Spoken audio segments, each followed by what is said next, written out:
Here they are, and if the winners finals between these two was any precursor to the grand finals, we are in for a treat. And both trainers, all smiles, happy to be here, but I think soon the demeanor will become a little bit more serious as they begin to lock in for these matches. Stonecollection with that Scizor, that Guzzlord, a fairly standard team from him with the double flyers as well, and OutOfPoket. That Alolan Ninetales has been an X factor for him. It seems like he's been able to bring it in the right positions to give himself some victories.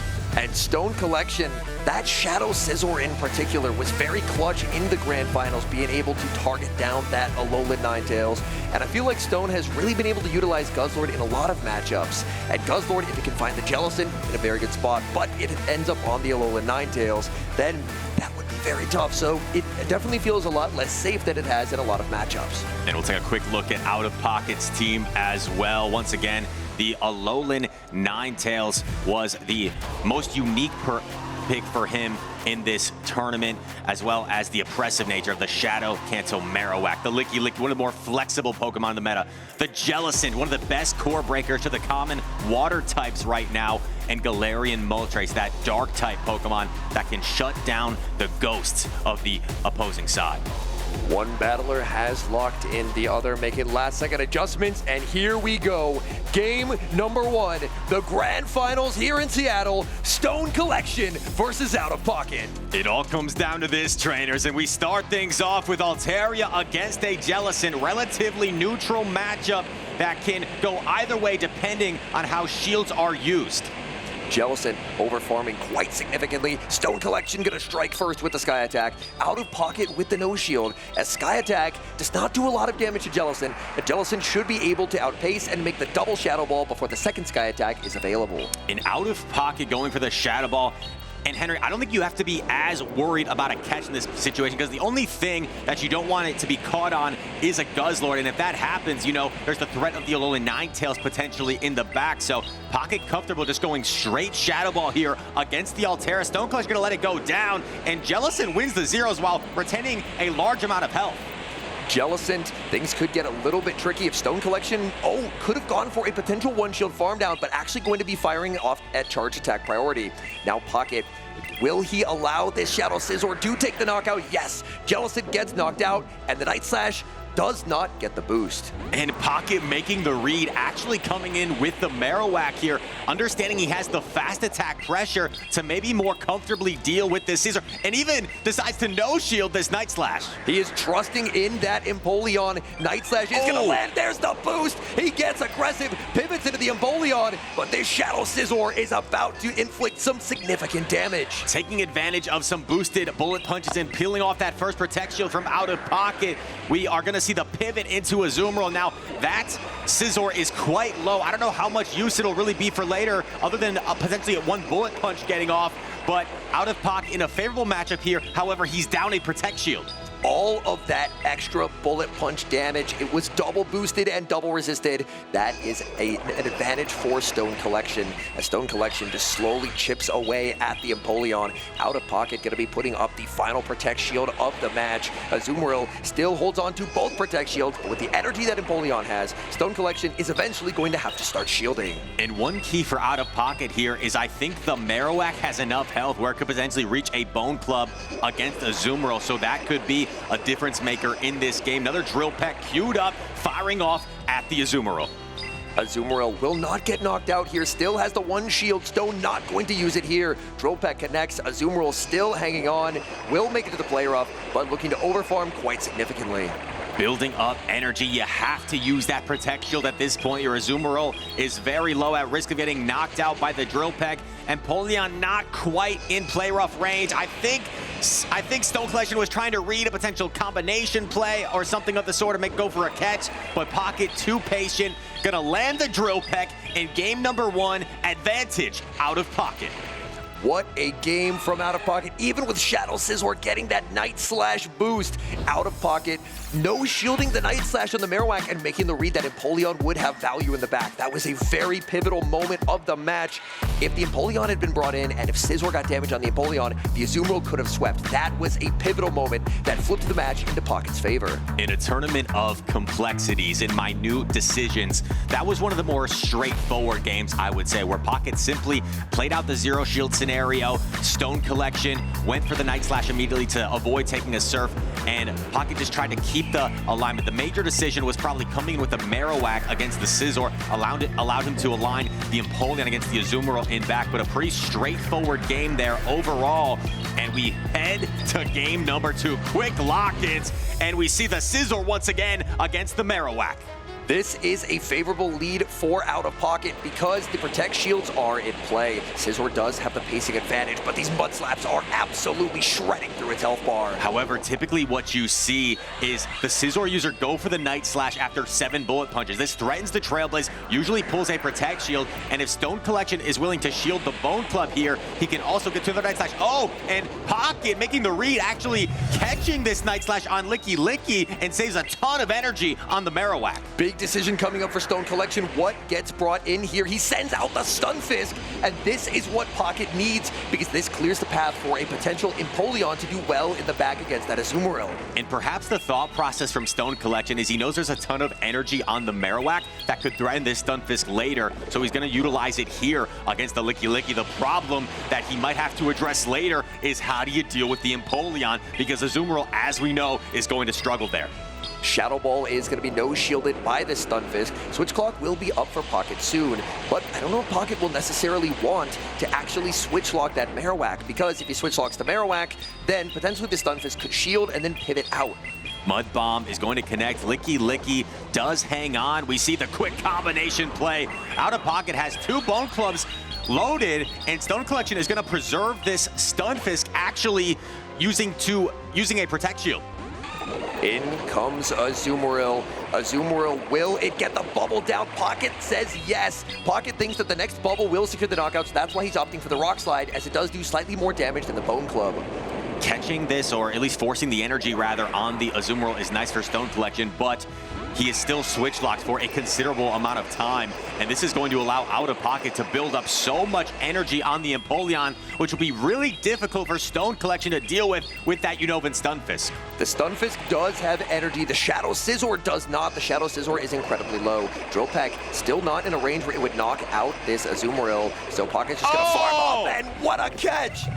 Out of Pocket, another catch. He had one early in the game, and right now he's in Stone Collection's head, utilizing the Licky Licky to absorb all that energy. Drill Peck is unleashed. This is not going to be enough to knock out Azumarill, and if you're Stone Collection, how do you deal with this Empoleon? Drill Peck lands. There's the pivot into the Stunfisk, but Stunfisk cannot make the double Mud Bombs before the double Hydro Cannons are available. Stone Collection puts up the shield, but Stone Collection looks to be in trouble. At this point, he may just be committing to a full fast move farm down, trying to get as much damage as possible, but the Azumarill's low. It doesn't have energy. The Shadow Scizor is dry as well. Fast moves are all Stone Collection has left. The problem there was even if he fired off the Mud Bomb first, neither of these Pokemon, as you see in the end, are going to be able to reach a charge attack against this Empoleon. And right now, Empoleon is a problem for Stone Collection as Pocket takes a 2-0 lead. Out of Pocket making the right plays. He fought hard to get this rematch, and so far taking great advantage of it. Back-to-back wins. Now he has to win 2 best-of-5s. If he's able to win 1 more game, it will force a bracket reset and a fresh best-of-5. And you see this from time to time where on paper, right, as the winner's side player, you have the advantage of being able to drop a set, but oftentimes the person on the loser's side has already faced them in the winner's finals, and they've had a match already to take notes from, to make the adjustments. When you're the person that won the first match, maybe you're on the back foot because your opponent is the one making the adjustments. And right now, Out of Pocket showing that he is on the precipice of getting a bracket reset here. That Shadow Marowak has been so strong for Pocket. Stone has so far benched the Flyers. I wonder if maybe it's fear of the Alolan Ninetales, but the Ninetales has not been brought, and with the Flyers on the bench, that has made this Marowak incredibly safe. Incredible mind games across the board. One game away is OutOfPoket from resetting this bracket. We go to game 3, the Steel-type Scizor against Empoleon. And OutOfPoket has risked bringing that Alolan Ninetales, the Ninetales lurking in the back, and the ever-neutral Licky Licky. And if Stonecollection finds himself in a position where his Guzzlord gets matched up against that Ninetales in the back, I mean, this is disaster. So he's got to be really careful about how he navigates this lead situation. OutOfPoket going for the Hydro Cannon, going to start stripping those Protect Shields. OutOfPoket really wants to try and neutralize the Shadow Scizor. Scizor is the biggest threat to that Alolan Ninetales. Ninetales still not a big fan of that Azumarill matchup, but it's still preferable to double super effective bullet punches, just farming you down. Both trainers electing to throw their second charge attack immediately. It's a charge attack priority.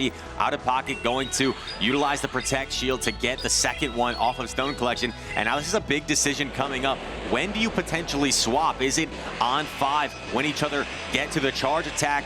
This is a big mind game here. And Stonecollection actually throws immediately. And OutOfPoket, once again, going to preserve the Protect Shield. He knows that switch advantage could be crucial here.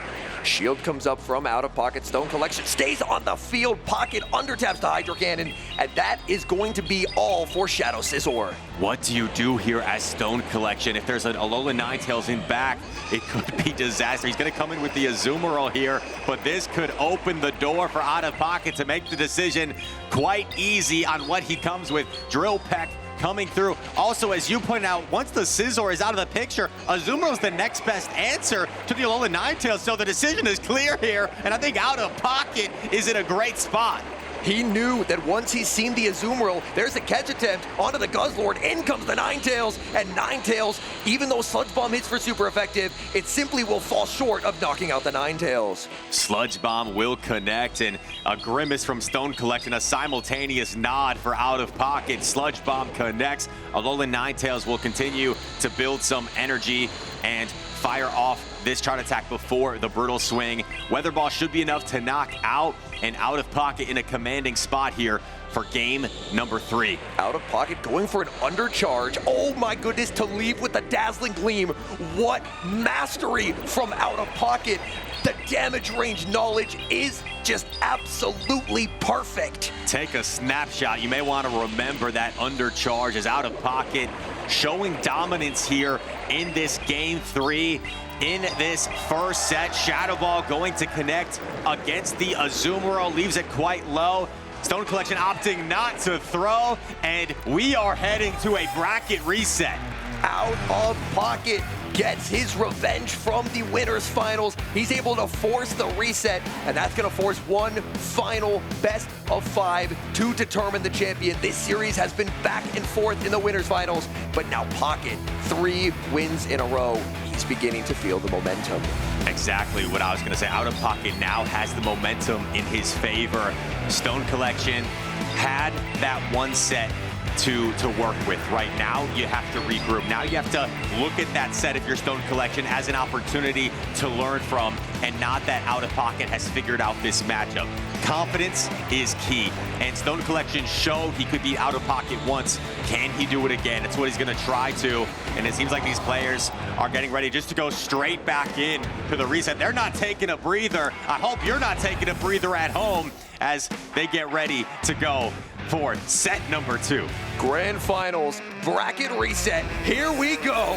It's gonna be Shadow Scizor into Empoleon, a rematch of last game's leads. And after you just played this as Stonecollection and OutOfPoket brought the Alolan Ninetales in back, you start to question, do I play this differently some way? Do I save the Scizor this time around? But Stonecollection has continued to just opt for this immediate Night Slash. Normally, trainers will at least build up to the Trailblaze to threaten that, but Stonecollection content just going straight Night Slash in this matchup. If Stonecollection does think that there is the Alolan Ninetales in the back, then losing switch advantage would put him in a pretty unfortunate spot. Pocket did not bring it, but if that does happen, then it could potentially affect how Stonecollection tries to play out this matchup. Night Slash peels the Protect Shield. We've seen this matchup play out a few times now. does either player differentiate how they decide to play it? Right now, Pocket, every single time, I believe, he has been willing to expend both Protect Shields to get rid of the Scizor, and Stonecollection matching that, pulling both Protect Shields himself. That Shadow Marowak at the back looks to be in a bit of an awkward spot for OutOfPoket, as it's the Corviknight and the Azumarill. So Stonecollection making an adjustment from previous Shadow Scizor lead teams, where there was something like a Stunfisk in the back. This time there is not. It's charge attack priority, and this Hydro Cannon will be knocking out that Shadow Scizor. Now Stonecollection may opt for a farm on the Corviknight here, and that's exactly what he's going to do. And OutOfPoket has to surrender the farm. Now doesn't get to a parting Hydro Cannon, and you don't really have an obvious answer. You have to come in with the Licky Licky, but this looks good for Stonecollection, setting up the back matchup. That is a really nice adjustment from Stonecollection. Stonecollection, by getting the energy on the Corviknight and not revealing the Azumarill as the final Pokemon, has basically forced Pocket into giving him the alignment that Stonecollection actually wanted. The payback lands. Shadow Ball will be connecting onto the Corviknight, but Corviknight, it's very bulky. It's not going to mind this damage whatsoever. The previous time we saw that lead matchup play out, it was Pocket in the advantage because he knew once Scizor was out of the picture that his Alolan Ninetales was free to roam. This time, it's a role reversal. Once the Empoleon is gone from OutOfPoket, you know the Azumarill is pretty free against the opponent. So now the tide has shifted, and Stonecollection looking composed and poised to take game number 1. And Shadow Marowak just does not have the damage output. That's why OutOfPoket is not throwing a single charge attack. Stonecollection just going straight for the Ice Beam. No Protect Shields remain. That is devastating damage onto that Marowak. The bubble will knock out OutOfPoket, goes down, and Stonecollection perhaps the momentum shift that he needed, taking game number 1.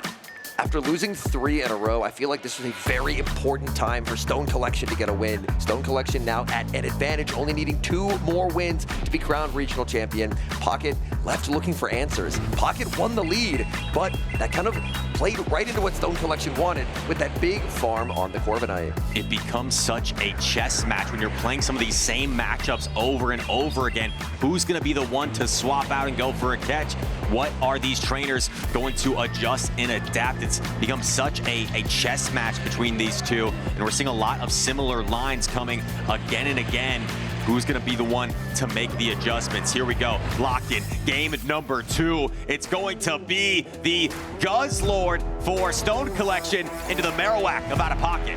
Stonecollection keeps that Shadow Scizor now in the back, hoping there's an Alolan Ninetales back there, but there is not. Pocket has decided to leave it on the bench. The Guzzlord against the Marowak, pretty neutral matchup here. You will outpace to 2 Brutal Swings as the Guzzlord, but Marowak can try to muscle its way through this matchup with the oppressive Mud Slap damage. Oh, we see the catch onto the Licky Licky, so preserving the ground damage once again, but this may allow Stonecollection to align the Azumarill to neutralize the Licky Licky. Guzzlord going to be staying in this matchup for now. Going to actually pivot out, send in the Azumarill, so Azumarill doesn't get aligned onto the Marowak, but at least for the time being, gets to temporarily avoid the Empoleon. And the Empoleon looks so strong against this entire line in general, especially the back line from Stonecollection. Shadow Ball connects as Licky Licky can put up a great fight in this matchup. And I think right now Stonecollection is content just building up more energy, but you have to be careful because you don't want OutOfPoket to then switch into the Empoleon where your energy goes not nearly as far. Switch clock should be up after this rollout. There's the pivot into the Empoleon, and this forces Stonecollection to throw energy. This is Stonecollection's best way of burning his switch timer so he can get out of this matchup. But that is a lot of energy from Azumarill and not doing a lot of damage. And he still can't quite switch yet. He's going to throw this Play Rough immediately. Suboptimal timing, but wants to get out as soon as possible. Play Rough likely going to connect onto the Empoleon, resisted damage, and the quick swap into the Guzzlord, but OutOfPoket's on top of it. He's firing the Drill Peck off first. Immediate shield from Stonecollection. There is a lot of energy available on the Guzzlord. Going to go for a slight undercharge there, but Guzzlord going to be shielding up anyway. Guzzlord 1 off the back-to-back Brutal Swings, but Empoleon is 1 off of the Drill Peck, and 2 turn before 3 turn, Empoleon's getting there first. Guzzlord grabs the Protect Shield. Empoleon, as you said, gets to this Drill Peck first, and pulling another Protect Shield off of Guzzlord. Guzzlord has the Brutal Swing here, but the switch clock is also up.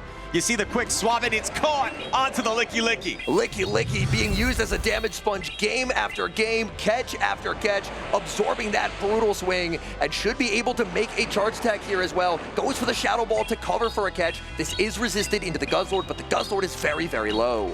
Does this open up any sort of farm down potential for Stone Collection here? He comes in with the Scizor, but you know that it's going to be tough to deal with this energy from the Marowak for the Scizor. It's got a lot of energy. That goes for the Rock Slide immediately. This is going to do a lot of damage.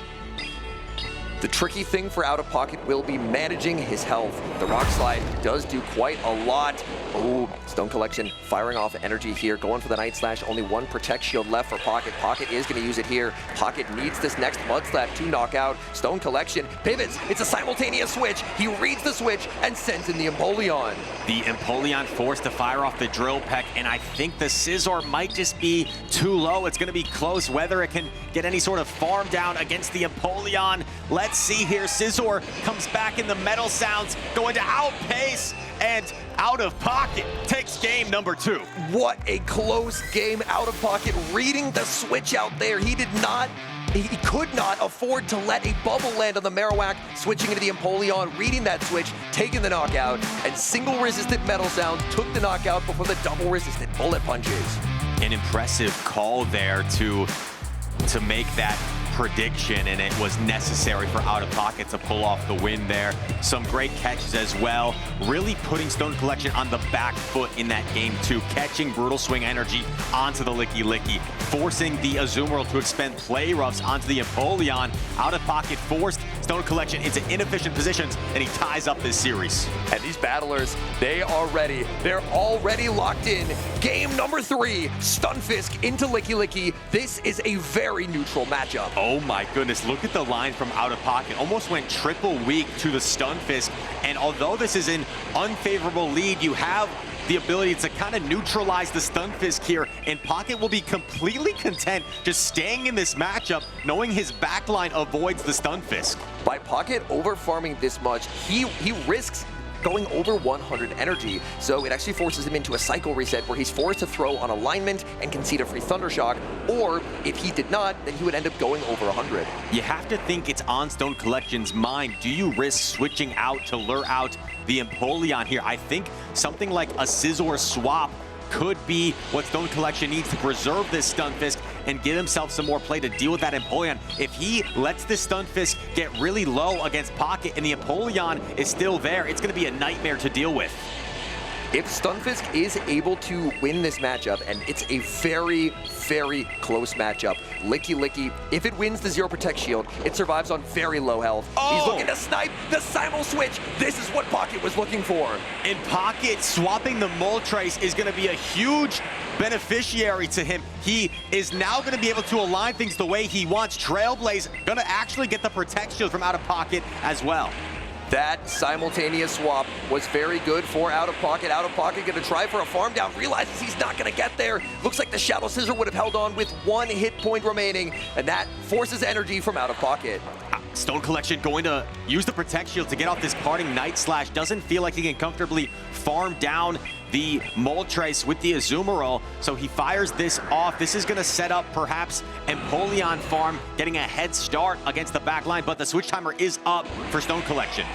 The aggressive pivot back into the Stunfisk. Stunfisk racing to the Mud Bomb, barely able to outpace. This is where things get very, very tricky for OutOfPoket. Getting the Mud Bomb off first is huge for Stone Collection. Now, is he on the 4 cycle? I think he is. No, actually, looks like he needs 2 more Thunder Shocks here. So throwing up the Hydro Cannon, but even the Thunder Shock damage and forcing OutOfPoket to throw could be critical here. The Licky Licky swap. Oh, and you're forced to throw this anyway. Now the question is, can OutOfPoket Metal Sound down this Stunfisk before another charge attack? He's going to take so much Thunder Shock damage along the way. I just think that even if the Empoleon gets this farm down, which it does, he's already lost half of his health bar. There's a full health Azumarill in the back, and I think Azumarill will be able to take this for Stone Collection.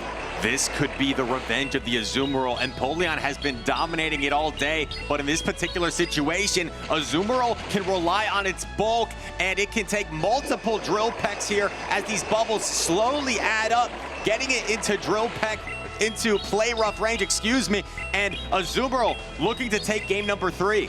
Azumarill flipping the script. This is the matchup that has haunted it all weekend. But Stone Collection absorbs not 1, not 2, but 3 drill packs. And he has that play rough locked and loaded. Play rough incoming. Stone Collection not acting nice anymore. He's playing rough. And Azumarill gonna knock out the Empoleon with this charge attack, lifting Stone Collection to a Game 3 victory and on the precipice of becoming a Seattle Regional Champion. This is tournament point for Stone Collection. If he wins one of the next 2 games, he will be crowned champion. For OutOfPoket, there was a moment in the middle of that match where before he brought the Empoleon into the Scizor, he waited his switch timer, and that burned the clock for Stone Collection. The Scizor was able to pivot out, and he barely got outpaced. That outpace happened because OutOfPoket waited the switch timer for Stone Collection. It was this moment right here. OutOfPoket waited the switch timer, did not bring in the Empoleon, and that's what let the Scizor switch out. Those minute decisions and calculations can be the difference between victory and defeat, can be the difference in who becomes a regional champion. And here we go. We've got a Scizor into the Kanto Marowak. This matchup is one that the Marowak does like, but Stone Collection did bring the Corviknight in the back. In a previous matchup, Stone Collection did end up trying to go for a Bone Club catch out of the Corviknight, and I believe was successful. Does Pocket try and play around a potential catch? Does Stone go for it? Stone goes for it and gets it! OutOfPoket has played this in a variety of ways, but it's Stone Collection that probably optimized that matchup the way he best could, catching a Bone Club onto Corviknight. This is going to set up a neutral matchup here, the Licky into the Corviknight. Licky is so fast to the Shadow Balls, but Licky is already down a Protect Shield. Stone Collection looking to take full advantage as he full sends the Payback. Licky no shields, and Licky pays the price. Payback looking to do enough to two-hit KO the Licky, but it's got so much energy. These Shadow Balls will add up, and Stone Collection actually vying to use a Protect Shield here. Stone Collection investing in the Corviknight's health. Corviknight will be met with another Shadow Ball, but by shielding up the first, Stone Collection can now no-shield the second and look to overfarm and exit the matchup with energy. OutOfPoket connects on the Shadow Ball. You see him shaking his head a few times, maybe concerned about the position he's in, as Stone Collection firing off the Payback has to guarantee the knockout or the Protect Shield. An Air Cutter would not quite knock out if OutOfPoket decided to call it. Payback incoming, knocks out the Licky. In comes Empoleon now. Empoleon is looking for a massive amount of farm. Stone Collection should reach the Payback. Oh, he gets the catch! Catch is on the Marowak, but that's still a lot of health down the drain on the Marowak. This Empoleon could go for a nasty fun, so we're gonna see the quick pivot into Scizor to avoid that. But here's the thing, you can potentially shield this if you're Stone Collection to get the last protection of the Pocket, and that's exactly what he's gonna do. Stone Collection needs as much fast move pressure as possible. Stone Collection could feel it in this moment. His time could be now. The bullet punches adding up onto the Empoleon. The Trailblaze getting shielded, maximizing as much damage as possible as he tries to put the Empoleon into play rough range. It seems like it's been inevitable every single game, the Empoleon getting lined against the Azumarill. But Stone Collection is slowly figuring out, if I can get some chip damage on this Empoleon first and keep my Azumarill healthy, maybe it can outbulk it in the end. Pocket has so much energy here, it's not gonna be easy, but Azumarill looking to take these Drill Pecks and try and deliver the final blow. Drill Peck after Drill Peck, Pocket shaking his head. He knows this is just not enough damage. Azumarill, it's been around for seasons. The bulk is undeniable. No Protect Shields left for Pocket. This play rough is guaranteed to land. Play rough connects, puts the Empoleon very low, but actually can Empoleon get to another charge that the Drill Peck's not gonna be quite enough. Stone Collection is awfully close to the charge attack. Drill Peck lands. Does Stone Collection switch? It looks like he doesn't have to. He can just stay in, make the play rough, and that should do it. Contenders separate themselves from champions. And as this play rough connects, Stone Collection's no longer a contender. He's a regional champion. What a competitor, Stone Collection. So many tournaments. He has done it. Stone Collection is your Seattle Regional Champion.